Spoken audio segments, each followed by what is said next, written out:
Hello বন্ধুরা, তোমরা কেমন আছো? আজকে দাদির কিচেনে এই শাকটা রান্না করব। এই শাকটার নাম ঢেঁকি শাক। অনেক জায়গাতে অনেক নামে এটাকে চেনা যায়। তোমরা কি নামে জানো আমি জানি না, তবে আমরা ঢেঁকি শাক বলি এটাকে। যদি অন্য কোনো নাম থেকে থাকে তোমরা আমাকে কমেন্টে জানিয়ে দিও।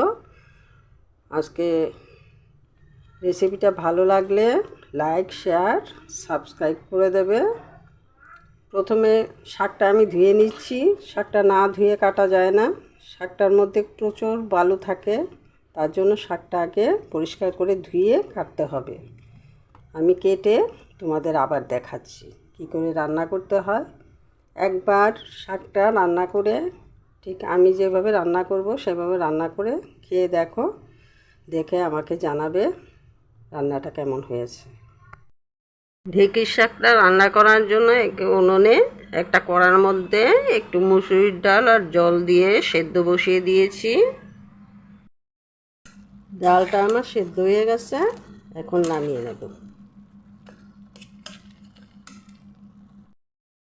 ডালটা সেদ্ধ বসিয়ে আমি শাকটা কেটে নিয়েছি। শাকটা কাটার আগে ভালো করে ধুয়ে নেবে যাতে বালু না থাকে।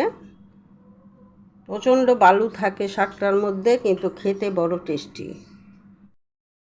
উনানে কড়া বসিয়ে দিয়েছি, কড়াতে তেল দিয়ে দিয়েছি। এখন 3টে শুকনো লঙ্কা আমি দিয়ে দিচ্ছি, তার সাথে দিয়ে দিচ্ছি 5 ফোড়ন। একটু ভালো করে ভেজে নেব।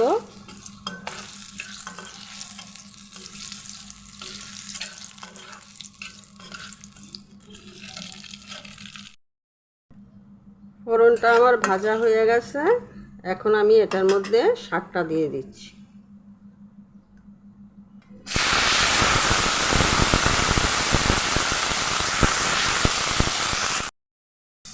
দিয়ে দিচ্ছি হলুদ গুঁড়ো,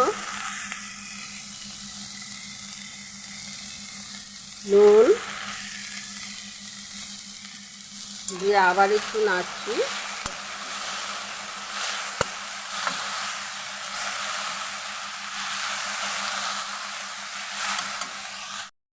কিছুটা সময়ের জন্য ঢেকে দিচ্ছি। 2-3 মিনিট পর ফিরে এসে আমি ঢাকনাটা তুলে নিচ্ছি। শাকটা আমার ভাজা হয়ে গেছে, খুব সুন্দর একটা গন্ধ বেরিয়েছে। এখন আমি সেদ্ধ করে রাখা ডালটা দিয়ে দিচ্ছি। ডালের সাথে আমি নুন ব্যবহার করিনি, একসাথে শাকের সাথেই দিয়ে দিলাম নুনটা।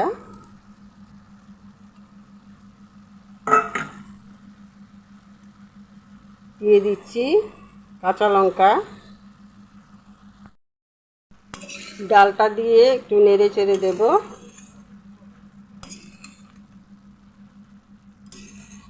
দারুণ হয় খেতে, তোমরা একটিবার রান্না করে খেয়ে দেখো কতটা সুস্বাদু হয় খেতে।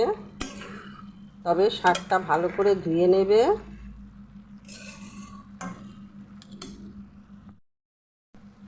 শাকটা রান্না করতে কোনো ঝামেলা হয়নি। এই শাকটার মধ্যে যে কোনো ডাল তোমরা ব্যবহার করতে পারো, তবে মুগ ডাল দিলে মুগ ডালটা একটু ভেজে নেবে।